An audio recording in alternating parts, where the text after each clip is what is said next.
Hey there, Dr. Z here. Welcome to this learning opportunity.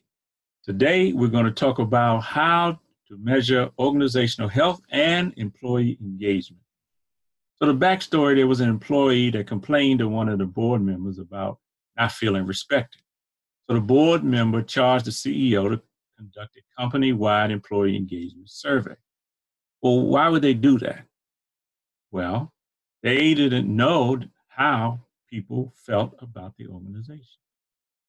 They didn't have information about the culture, about the managerial relationships, and how well they were managing execution. So in this short video, we're going to give you some questions to help you be able to be aware and know how healthy your organization is or is not. And we're going to look at three areas: culture, managerial relationships, and managing execution, because those are required in order to do an accurate diagnosis of your organizational health. So the first category, culture, ask the question, does the organization have a culture where people feeling motivated, inspired, empowered, and respected? I mean, if you don't know for sure, wouldn't you really want to know? Yes, I think so.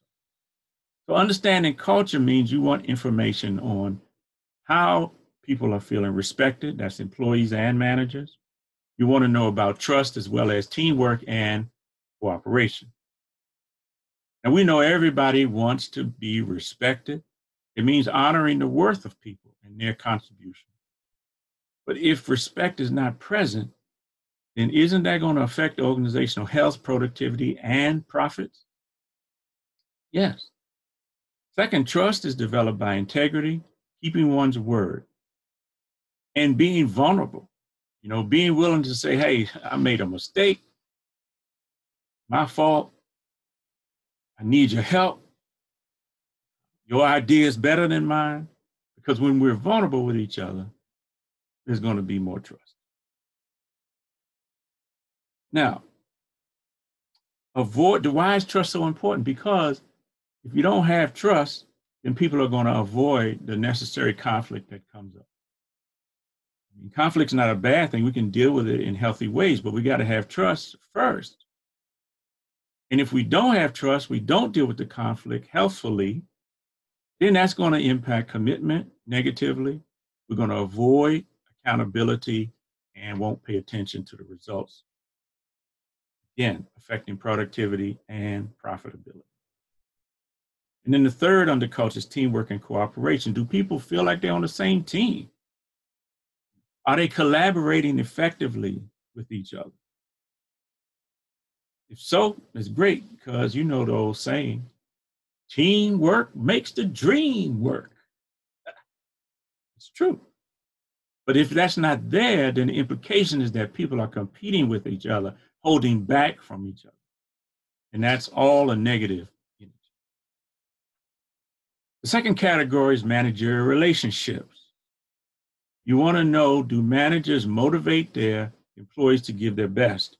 And are they building strong interpersonal relationships and cohesive teams? You know, in some situations, people call that touchy-feely. But surely communication, open communication, and trust is the foundation of every aspect of your business relationships with your employees and with your customers. So understanding motivation has to do with our managers persuading people to keep their commitments. Are they creating an atmosphere where people feel inspired and to grow individually? Do they inform people about the decisions and changes before they happen? And do employees have some degree of autonomy and freedom to do their work? So the last category is managing execution.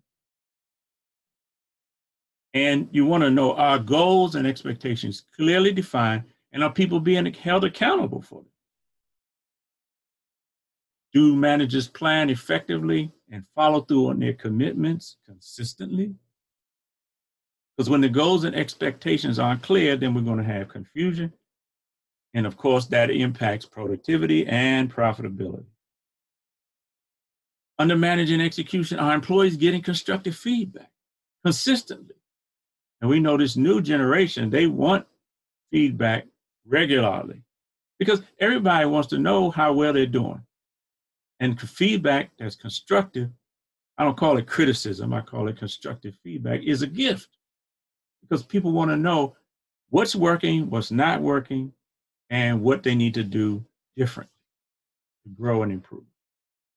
And feedback should be non-judgmental so that it's focused on learning and development, which increases. Then are managers and employees being held accountable? Meaning, do they care enough to follow through on what they say they're going to do and their commitments? Yes. And that's simply a question of, hey, what happened on the task? How did it go? Why did this happen? What can we do differently? How can I support you? Those type of things go a long way. So what action can you take today around what we're sharing here? Well, you could ask yourself or your teammates these questions to get an idea of how healthy is your organization right now that you perceive it. If the majority of these answers are yes, then the health may be good, although there could be some room for improvement. If the answers are no, then that could be a sign that there's some disease, some degree of disease that's prevalent in the organization. So, hope you get some benefit out of this short information session here. And we'll see you tomorrow. I'll be sending out some more valuable information, educating you and your team about how to engage to reset happiness in the work. Engagement is happiness, and the more happier we are, the more we're going to produce, and the more profit we're going to make. And that's the same for your employees. Surely, Deloitte research says that companies are spending over $550 billion a year on unhappy employees. So let's see how we can help engage and reset happiness at the workplace. Thank you very much. See you tomorrow. Tomorrow I'm going to talk about the real cost of unhappy and disengaged employees. Thank you.